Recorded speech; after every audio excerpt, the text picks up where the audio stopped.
여기저기서 집값 떨어지는 소리가 막 들려서 걱정 많으신 분들 많이 계시죠. 오늘 그 집값에 대한 이야기를 좀 나눠볼까 합니다. 집값이 하락이 아니라 폭락 정도로 떨어진 곳도 있습니다. 그런데 많은 댓글 중에 이런 댓글이 있습니다.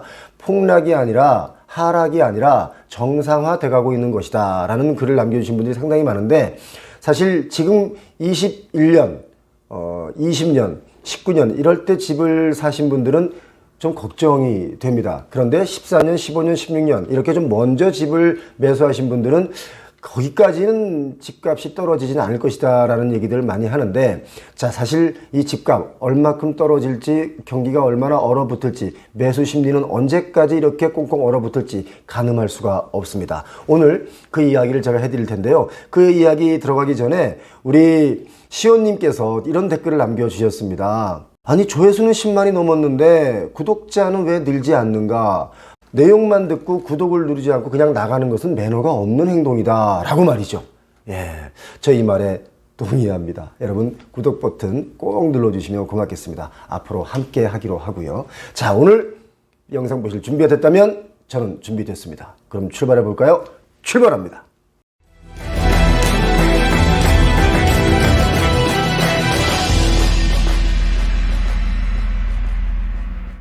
자, 제가 여러 번 누차 이 이야기를 전해드렸고, 다른 유튜브에서도 이런 이야기들을 제 이후로 많이 다루고 있고요.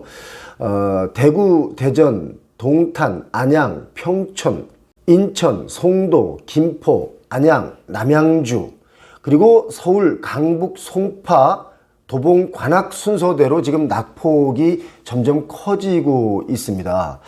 자, 이렇게 GTX 선인 동탄은 좀 안전할 것이다 라고 했는데, 동탄이 사실 한 3배 가까이 집값이 뛰었거든요. 그런데 가장 많이 지금 내리고 있습니다. 이거 참고해 주시고요. 우리나라 집값이 도대체 얼마나 고평가이고 얼마나 올랐길래 지금 이렇게 세계에서도 대한민국의 부동산 버블이 터질 수도 있다, 조심해라, 이렇게 경고를 연일 하고 있을까요? 그래서 제가 확인을 해봤습니다. 연소득 대비 아파트 가격 배율입니다. 이게 PIR이라고 있습니다. PIR, 연소득 대비 주택가격 배수라는 것인데요. 여기 보시면 깜짝 놀랄 만한 사실입니다. 이게 사실입니까? 서울의 경우는 가장 먼저 집값이 떨어진 지역이기도 합니다. 연소득 대비 아파트 가격 배율이라는 게 무엇이냐면요, 서울의 경우 사실 깜짝 놀랐습니다. 29.34%, 그냥 30%라고 가정했을 때 내 연소득을 한 푼도 안 쓰고 30년을 모아야 집 한 채를 살 수 있다라는 뜻입니다. 그러니까 경기는 15년 걸린다는 얘기고요. 부산은 13년, 인천 13년, 대전 11년, 대구는 역시 11년인데요. 자, 여기 보면 KB국민은행 자료입니다. 19년도에는 14.5%, 거의 별반 차이가 없는데 20년, 21년 3분기까지 폭등합니다. 21년 작년 4분기에는요 18.5배라는 설도 있습니다. 이게 한 10여 년 전만 해도, 10년 전만 해도 배수가 10배였습니다. 10배. 10배 정도, 10년 정도 알뜰하게 모아서 집을 살 수가 있다라고 했는데, 이제는 꿈도 꾸지 못하는 세상이 왔는데, 문재인 정부 5년 서울 아파트 평균 매매 가격의 변화가 여기 나와 있는데요.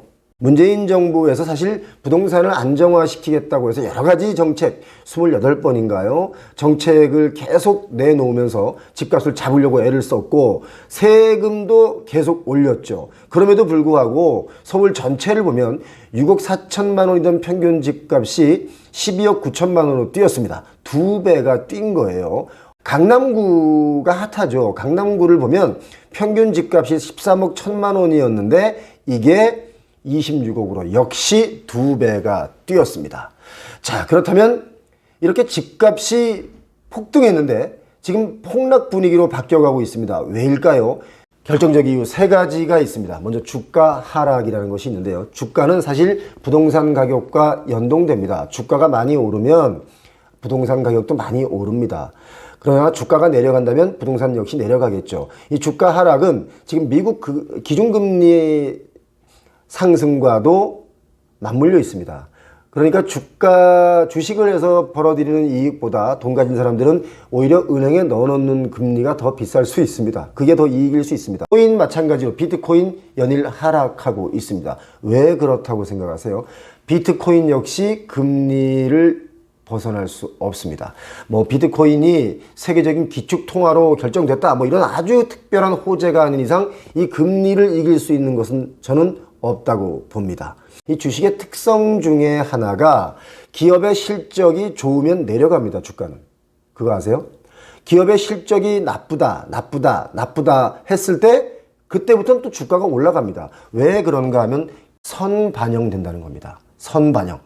주가는 기업의 실적이나 호재보다 선반영돼서, 그래서 이런 말이 있습니다. 뉴스에 팔아라. 뉴스에 팔아라. 보통 뉴스가 나면 사는 분들이 있죠. 이런 분들은 고점에 몰릴 확률이 상당히 높습니다. 주식은 항상 반대로 움직입니다. 그거 꼭 기억하시기 바랍니다. 자, 그리고 두 번째, 금리 인상입니다. 금리 인상, 이거 피해갈 수 없거든요. 지금 미국의 기준금리가 0.5% 올랐죠. 이게 사실 0.5% 오르고 나서 미국의 증시가 살짝 반등을 했는데, 그 반등했던 이유는 자이언트 스텝, 그러니까 0.5%가 아니라 0.75%의 스텝으로 너무 크게 급격하게 금리를 올리는 건 아닐까 하는 걱정들을 하고 있었는데, 그런 것은 없다라고 미 연준에서 발표를 했죠. 단계적으로 0.5%씩 3번 이상 할 것이다. 이렇게 하니까 자이언트 스텝은 없으니까 주식은 사도 되겠네 라는 생각이 들어서 살짝 반등했습니다만, 이 역시 오래가지 않습니다. 반드시 주가는 흘러내리게 돼 있습니다. 자, 세 번째, 경기 하락입니다. 이 금리가 오르고 나면 무엇이 문제냐면, 사실 뭐 금리가 올랐다고 해서 갑자기 뭐 위기가 오는 건 아닙니다. 가계부채가 높다고 해서 갑자기 위기가 오는 것은 아니죠. 가계부채가 왜 위험하냐면, 금리가 높아서 이자를 못 낼까 봐도 있겠지만 가계부채가 높으면 소비가 안 되기 때문에 더 위험합니다. 소비가 안 된다는 것은 성장하지 않는다는 뜻이거든요. 뭘 사질 않는다는 거예요. 왜? 금리 이자 내느라고 뭔가 소비하기에 시간도 없고 돈도 없는 경우가 생기는 거죠. 소비가 안 된다는 게 문제인데, 이 소비가 안 된다는 문제는 보통 문제가 아니라 성장이 안 된다는 뜻입니다. 그게 더 큰 문제죠. 그래서 집값은 하락에 들어섰습니다. 미국의 기준금리 인상에 맞춰서 곧 기준금리가 오를 겁니다. 그러면 주택담보대출 이자부터 시작해서 여러 가지의 금리가 올라가게 돼 있죠. 더 많이 오르게 됩니다. 지금 주택담보대출 이자가 7%까지 간 것도 있고요. 이게 어떤 분들은 12%까지 예측하시는 분들인데, 그렇다면 정말 끔찍한 일이 벌어집니다. 영끌로 집을 사신 분들이 있습니다. 이자 감당이 상당히 어려워지죠. 이렇게 되면 그분들만 어려운 게 아닙니다. 그 여파가 돈을 많이 가진 자들에게도 여파가 갑니다. 지금 베트남의 경우는 물가가 엄청 뛰었습니다. 거의 2배 가까이 뛰었습니다. 우리나라도 물가를 잡기 위해서 큰 걸음으로 무엇인가 긴축을 하지 않으면 안 되는 상황에 생겼습니다. 우리가 미국의 금리나 미국의 경제 상황의 눈치를 안 볼 수가 없잖아요. 전 세계적으로. 요즘 이런 분들 많이 계시죠. 집을 내놨는데 보러 오는 사람들이 없어요. 예전에 그런 일이 있었습니다. 금융위기 때 은행이 불안한 거예요. 은행이 망할 수 있다라는 얘기가 돌면서, 은행에 있는 내가 저축했던 돈을 빨리 찾으러 가야 되겠다. 그래서 뭐 5천만 원까지밖에 인출을 안 해준다. 뭐 이런 얘기들이 굉장히 있어서 사람들이 은행에 길게 줄을 서서 내가 저축했던 돈을 찾으려고 했던 분들이 상당히 많습니다. 이것을 뱅크런이라고 그럽니다. 그런데 지금 이 뱅크런보다 어쩌면 무서운 게 하우스런이 올 수도 있습니다. 집을 내놨는데 보러 오는 사람들이 없어요. 이렇게 되면 예를 들어 10억에 내놨는데 안 팔려요. 그럼 빨리 팔고 나가야 된다는 사람들이 있거든요. 그러면 9억, 8억, 7억 이렇게 내려갈 수 있다는 겁니다. 이게 하우스런입니다. 제가 서울의 모델하우스, 분양하는 모델하우스에 갔더니 첫날은 정말 사람들이 많이 있었어요. 그냥 그분들은 보니까 구경 온 분들이에요. 그런데 그 다음날 보니까 사람들이 거의 없습니다. 미분양이 정확하게 시작이 된 거예요. 집을 내놨는데 보러 오는 사람들이 없어요. 집을 보러 가지 않고 집을 사러 가지 않는 이유가 뭘까요? 바로 집값 하락의 문턱에 서 있기 때문입니다. 집은 한번 하락하기 시작하면 최소 5년은 떨어집니다. 계속 내려가죠. 물론 약간 멈춰있기도 하고 다시 내려가기도 하고 멈춰있기도 하고 다시 내려가기도 하겠지만 일단 하락을 하기 시작하면 정부도 손을 쓸 수가 없습니다. 이명박 박근혜 정부 때도 부동산을 부양하려고 그렇게 애를 썼는데 집값이 많이 뛰지 않았어요. 사실은 조금씩 올랐거든요. 그런데 문재인 정부에서 오히려 이제 집값이 많이 뛰니까 이걸 잡으려고 하니까 더 뛰었습니다. 정부에서도 이것을 어떻게 할 수가 없어요. 추세 전환은 정부도 못 말립니다. 물론 속도를 줄이거나 그 양을 줄이거나 뭐 이런 것들은 정부에서 개입을 해서 할 수 있겠지만 방향을 틀어놓기에는 너무너무 큰 시장이 되어버렸습니다. 그리고 가장 무서운 게 치솟는 금리의 두려움입니다. 대출을 끼고 산다면 금리의 인상의 무게를 견뎌야 합니다. 그런데 내가 돈이 많아요. 집을 그냥 현금 주고 다 살 수 있어요. 그런 분들은 집을 사서 그냥 보유하면 되겠죠. 그러나 대한민국에 그런 분들이 얼마나 있을까요? 특히 강남에서도 요즘은 그렇게 집 사는 분들이 수요가 거의 없어졌습니다.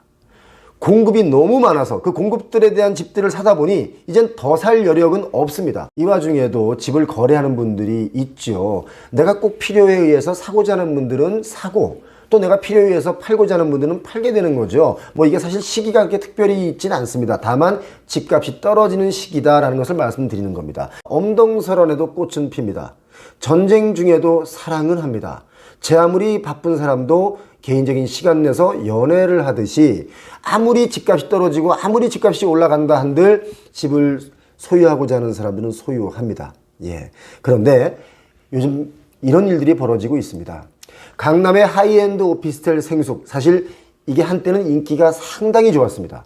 왜냐하면 아파트를 사기에는 너무 비싸니까 이런 걸로 강남에 살고 싶어 했어요. 그런데 이것도 공급 과잉입니다. 하이엔드라고 하지만 보면 뭐 역세권이라고 그럽니다. 아니 서울 시내 역세권 아닌 주거용이 어디 있습니까? 서울 시내만큼, 전 세계에서 서울 시내만큼 지하철이 잘 돼 있는 나라는 대한민국 서울밖에 없습니다. 서울에 웬만한 곳은 다 역세권입니다. 역세권의 기준이 뭔지 아시죠? 여기에서 500m 이내는 다 역세권이라고 말합니다. 물론 1000m 되는 곳도 역세권이라고 말하는 사람들이 있어요. 그래 놓고 나중에 무슨 얘기하면 막 뛰어가면 된다는 거야. 막 뛰어가면 5분 만에 간다는 거야. 10분 만에 간다는 거야. 그래서 역세권이라는 분도 있습니다. 강남의 하이엔드 오피스텔 생숙, 한때는 인기가 좋았습니다만 요즘 이거 분양하는데 사는 사람들이 없습니다. 강남 분들도 돈이 많다고 한들 막 사고 그러지 않습니다. 이제 가치를 따지는 거죠. 이걸 사는 사람이 왜 없는가 봤더니 바로 고분양가입니다.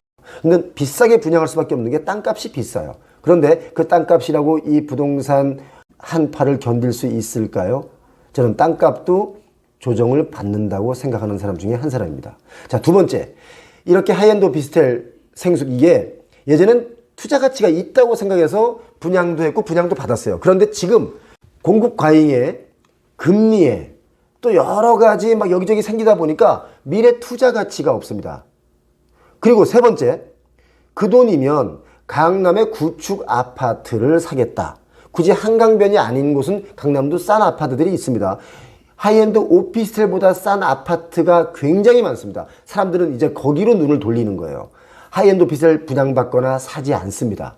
그 돈이면 강남 시내 중심가에도 충분히 구축 아파트를 살 수가 있습니다. 이 구축 아파트는 차라리 먼 미래에 다시 짓고 나면 새 아파트로 변하는 순간 값이 또 달라지죠. 가치가 오히려 그게 있다는 겁니다. 자, 그렇다면 주거용 부동산의 매수 시기는 언제쯤 찾아올까? 뭐 금리가 떨어지면 사면 되냐? 뭐 시장이 좋아지면 사면 되냐? 여러 가지 의견이 있습니다. 자, 주거용 부동산의 매수 시기 다음 영상에서 제가 다시 한번 알려드리겠습니다. 오늘 방송 보시고 좋아요, 구독 버튼 꼭 눌러주시고 앞으로 함께 해주시면 고맙겠습니다. 오늘은 여기까지입니다.